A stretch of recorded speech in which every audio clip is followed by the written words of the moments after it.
प्रयागराज की मिट्टी और वहां के न्याय के गलियारों की ये कहानी वाकई रूह को झकझोर देने वाली है। आपने जिस तरह से उस बुजुर्ग वकील के आत्मसम्मान और उनकी मर्मस्पर्शी स्थिति का वर्णन किया है, वो किसी भी सुनने वाले की आंखों में आंसू ला दे। न्याय की सीढ़ियों पर एक अजीब खामोशी। प्रयागराज, जिसे दुनिया गंगा धाम की नगरी कहती है, वहां की हर सुबह सिर्फ मंदिरों की पूजा और घंटों की आवाज से नहीं, बल्कि कोर्ट के बाहर टाइपराइटरों की खटखट और काले कोट पहने वकीलों की सरसराहट से भी होती है।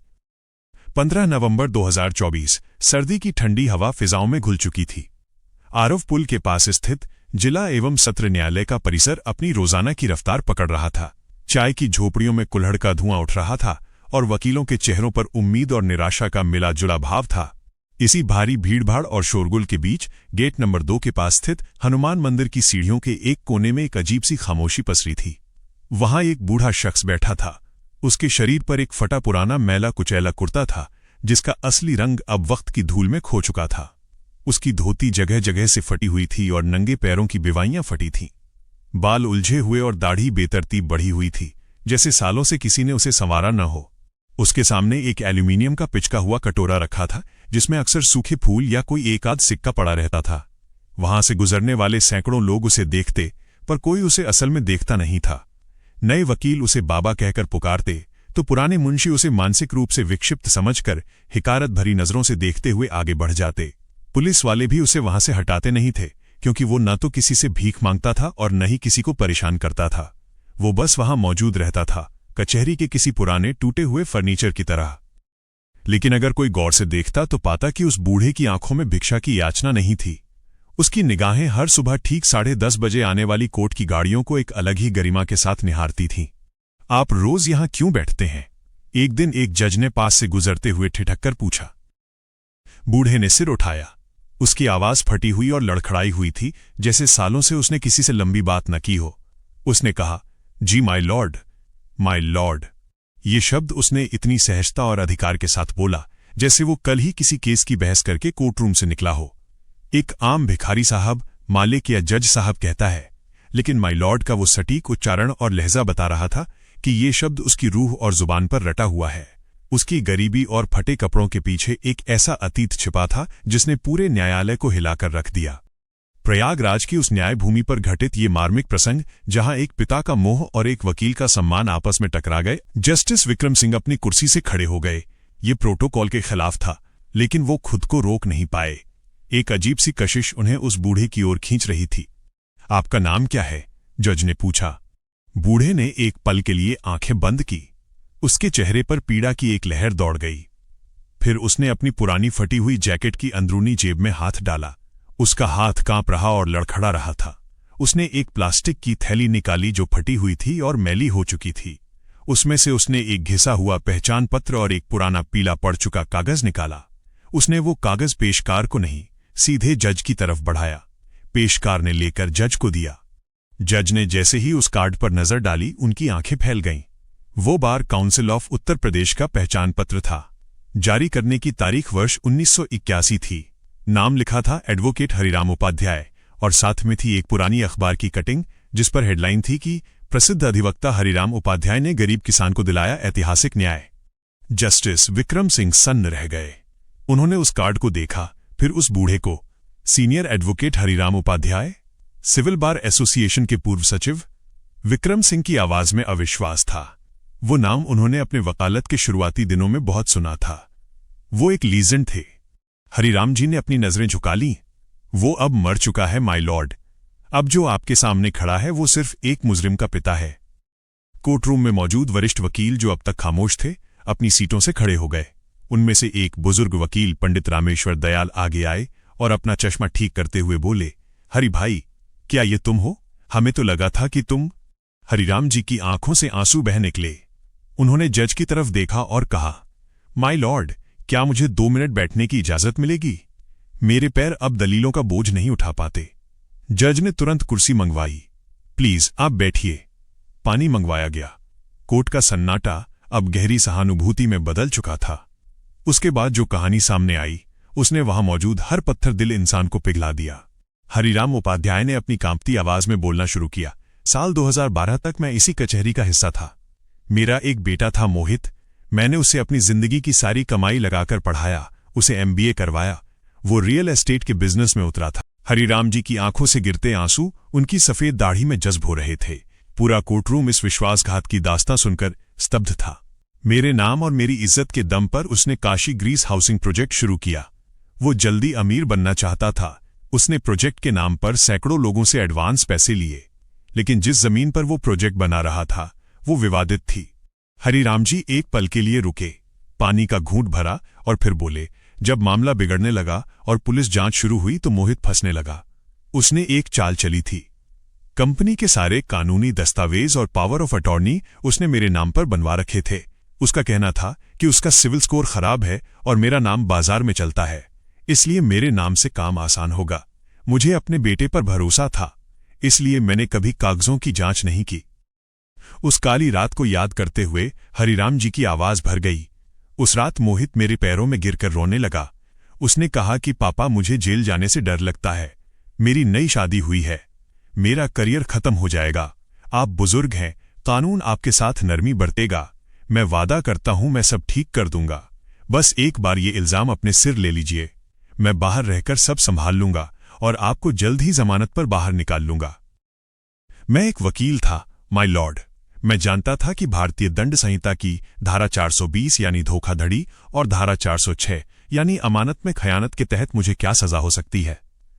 मैं जानता था कि मेरा करियर खत्म हो जाएगा, लेकिन उस वक्त मैं वकील नहीं, एक लाचार बाप बन गया। पुत्र मोह ने मेरी बुद्धि भ्रष्ट कर दी। मैंने सोचा कि मेरा जीवन तो अब वैसे भी ढलान पर है, बेटे का जीवन बच जाएगा।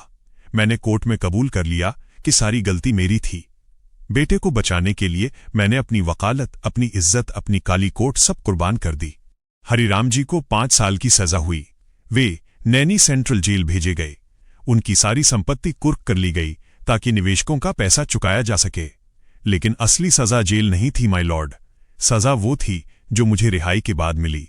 जब मैं साल 2015 में जेल से बाहर आया तो मुझे लेने कोई नहीं आया। मैं किसी तरह अपने घर पहुंचा तो देखा वहां ताला लगा था और किसी और का नाम लिखा था। पड़ोसियों ने बताया कि मोहित ने सब कुछ बेच दिया और अपनी पत्नी के साथ लंदन शिफ्ट हो गया। मैंने उसे फोन करने की कोशिश की, नंबर बंद था। मैं अपनी ही देहरी पर पराया हो गया था। हरिराम जी की आवाज में जो दर्द था उसने कोर्टरूम की हवाओं को भी भारी कर दिया था। कहानी का यह हिस्सा न्याय और प्रायश्चित की उस भावना को दर्शाता है जिसे आपने बहुत ही सजीव ढंग से लिखा है। मेरा घर, मेरी किताबें, मेरा सम्मान, सब कुछ मेरा बेटा ले गया था।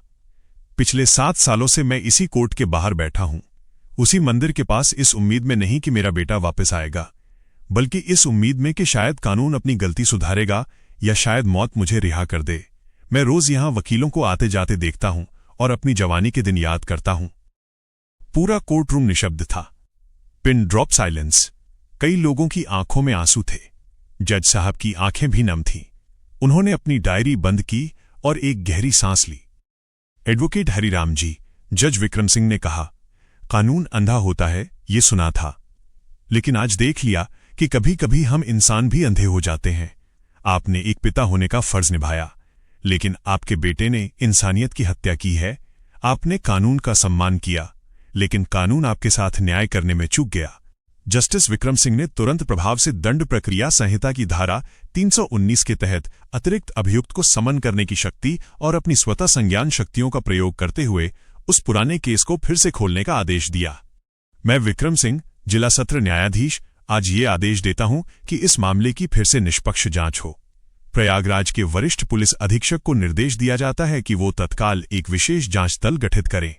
जरूरत पड़ने पर इंटरपोल की मदद ली जाए और भगोड़े मोहित उपाध्याय को, चाहे वो दुनिया के किसी भी कोने में हो, ढूंढ कर लाया जाए। इसके साथ ही जज साहब ने बार एसोसिएशन के अध्यक्ष से अनुरोध किया, हरिराम जी अब भिखारी नहीं है, ये हमारे वरिष्ठ सहयोगी हैं। इनका पुनर्वास बार एसोसिएशन की नैतिक जिम्मेदारी है। जब तक इनका घर वापस नहीं मिलता और इन्हें इनका हक नहीं मिलता, ये बार के गेस्ट हाउस में रहेंगे। इनका सारा खर्च बार एसोसिएशन उठाएगा। वहां मौजूद हर वकील ने मेज थपथपाकर इस फैसले का स्वागत किया। जो वकील उन्हें कल तक पागल समझते थे, वो अब अपनी कुर्सियों से उठकर उनके पास आ रहे थे, उनके पैर छू रहे थे। हरिराम जी ने हाथ जोड़कर सबका अभिवादन स्वीकार किया। ये खबर जंगल की आग की तरह फैली।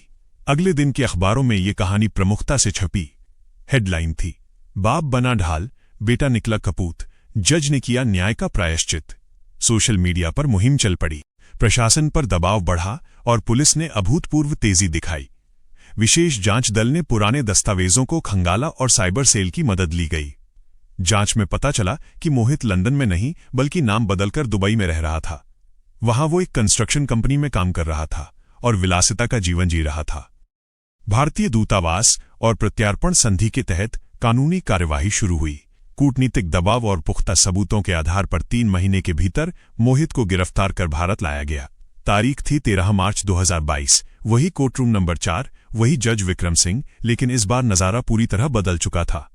हरिराम जी अब फटे कपड़ों में नहीं थे। उन्होंने एक साफ सुथरा काला कोट और सफेद बैंड पहन रखा था।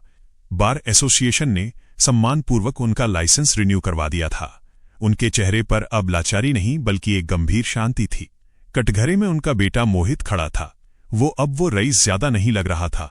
हथकड़ियों में जकड़ा हुआ, सिर झुकाए वो अपने पिता से नजरें नहीं मिला पा रहा था। जज ने मोहित से पूछा, तुम्हें अपने बचाव में कुछ कहना है? मोहित चुप रहा। उसके पास कहने को कुछ नहीं था। सारे सबूत उसके खिलाफ थे। पुरानी फाइलों में दबे उसके असली हस्ताक्षर, बैंक ट्रांजैक्शन और पिता के नाम पर की गई धोखाधड़ी के सबूत अब सामने आ चुके थे। सरकारी वकील ने साबित कर दिया कि असली मास्टरमाइंड मोहित ही था और उसने अपने पिता के विश्वास का आपराधिक हनन किया था। जज विक्रम सिंह ने अपना फैसला सुनाना शुरू किया। अदालत में सन्नाटा था। अभियुक्त मोहित उपाध्याय को भारतीय दंड संहिता की धारा 420 धोखाधड़ी, धारा 467 बहुमूल्य सुरक्षा की जालसाजी और माता पिता और वरिष्ठ नागरिकों का भरण पोषण और कल्याण अधिनियम के तहत दोषी पाया जाता है, क्योंकि इसने न केवल जनता के साथ धोखा किया बल्कि न्यायिक प्रक्रिया का मजाक उड़ाया और अपने पिता के जीवन को नर्क बना दिया। यह अदालत इसे 10 वर्ष के कठोर कारावास की सजा सुनाती है। साथ ही पिता की बेची गई पैतृक संपत्ति को अवैध घोषित कर उसे पुनः हरिराम उपाध्याय के नाम हस्तांतरित करने का आदेश देती है। इसके अलावा मोहित की जब्त की गई संपत्ति से पिता को मानसिक प्रताड़ना के लिए 50 लाख रुपए का मुआवजा देने का आदेश दिया जाता है। फैसले के बाद जब पुलिस मोहित को ले जा रही थी, वो एक पल के लिए रुका। उसने अपने पिता की तरफ देखा। शायद उसे उम्मीद थी कि उसका पिता, जिसने एक बार उसके लिए जेल काटी थी, आज फिर पिघल जाएगा। शायद वो माफी की भीख मांगना चाहता था। हरिराम जी ने उसकी आंखों में देखा। वहां कोई गुस्सा नहीं था, बस एक गहरा खालीपन था। उन्होंने धीमे से मगर स्पष्ट शब्दों में कहा, मैंने एक मुवक्किल को माफ किया था बेटे, लेकिन एक बेटे को माफ नहीं कर सकता जिसने पिता की आत्मा को मार दिया हो। आज मैं आजाद हुआ हूं और तुम अपनी करनी के कैदी बने हो। मोहित को ले जाया गया। कोर्टरूम तालियों की गड़गड़ाहट से गूंज उठा। शाम ढल रही थी। हरिराम जी कोर्ट से बाहर निकले। वो सीधे उसी हनुमान मंदिर के पास गए। वहां जाकर उन्होंने माथा टेका। आज उनका कटोरा वहां नहीं था। आज वहां वकीलों और कानून के छात्रों की भीड़ थी जो उनसे आशीर्वाद लेने आई थी। वो जगह जहां वो एक भिखारी बनकर बैठे थे, अब एक तीर्थ जैसी बन गई थी। जस्टिस विक्रम सिंह कोर्ट से निकलकर अपनी कार की तरफ जा रहे थे। उन्होंने देखा कि हरिराम जी मंदिर की सीढ़ियों पर खड़े होकर आसमान की तरफ देख रहे हैं। जज साहब उनके पास गए। हरिराम जी ने उन्हें देखा और हाथ जोड़ लिए। माय लॉर्ड, आपने मुझे मेरी जिंदगी वापस दी है। जज विक्रम सिंह मुस्कुराए और हरिराम जी का हाथ थाम लिया। नहीं सर, आपने हमें सिखाया है कि न्याय केवल कुर्सी पर बैठकर नहीं, कभी कभी कचहरी की सीढ़ियों पर बैठकर भी तपस्या की तरह किया जाता है। आज कोर्टरूम नंबर 4 का कद आपकी वजह से ऊंचा हुआ है। प्रयागराज की हवाओं में आज भी लोग इस कहानी को दोहराते हैं। मोहल्ले में हरिराम जी का पुश्तैनी घर फिर से आबाद हो गया। उन्होंने अपनी वकालत फिर शुरू की, लेकिन पैसे के लिए नहीं। अब वो उन लाचार माता पिता का केस मुफ्त में लड़ते हैं जिन्हें उनके बच्चों ने छोड़ दिया है। ये कहानी सिर्फ एक वकील और एक जज की नहीं है। ये कहानी एक चेतावनी है और एक सबक भी। चेतावनी यह है कि पाप चाहे कितना भी चतुराई से किया जाए, उसका अंत सुनिश्चित है। और सबक ये कि जीवन में आप पद, प्रतिष्ठा और पैसा सब कमा सकते हैं, लेकिन अगर आपने अपने माता पिता का सम्मान खो दिया तो आप दुनिया के सबसे बड़े भिखारी हैं। कानून के हाथ लंबे होते हैं, वे देर सवेर आपकी गिरेबान तक पहुंच ही जाते हैं, लेकिन कर्म के हाथ उससे भी ज्यादा लंबे होते हैं। प्रयागराज के घाटों पर गंगा आज भी बहती है और कचहरी के उस मंदिर की सीढ़ियां आज भी गवाह हैं कि सत्य परेशान हो सकता है, पराजित नहीं।